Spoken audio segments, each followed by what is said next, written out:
Where the Wild Things Are by Maurice Sendak.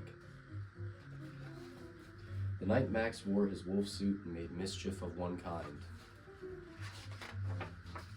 and another.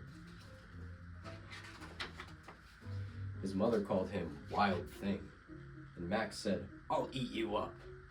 So he was sent to bed without eating anything. That very night in Max's room, a forest grew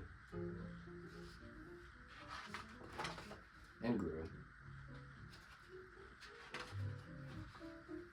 and grew until his ceiling hung with vines and the walls became the world all around.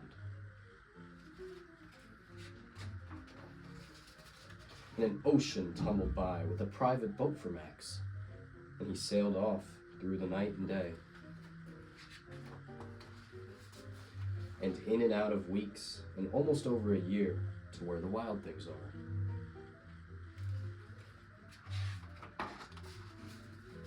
And when he came to the place where the Wild Things are, they roared their terrible roars, and gnashed their terrible teeth, and rolled their terrible eyes, and showed their terrible claws. Till Max said, "Be still!" and tamed them with the magic trick of staring into all their yellow eyes without blinking once. They were frightened and called him the most wild thing of all.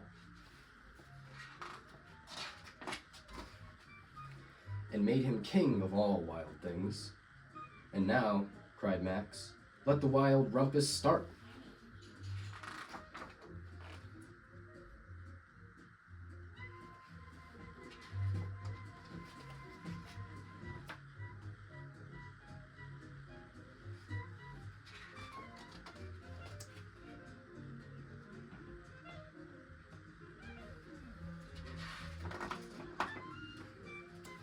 Now stop, Max said, and sent the wild things off to bed, without their supper.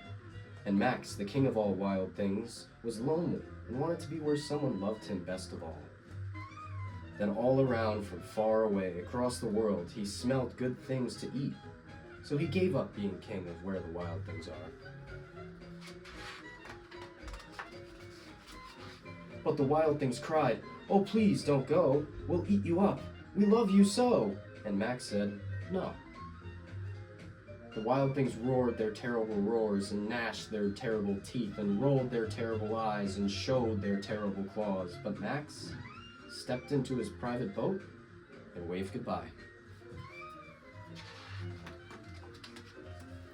And sailed back over a year and in and out of weeks and through a day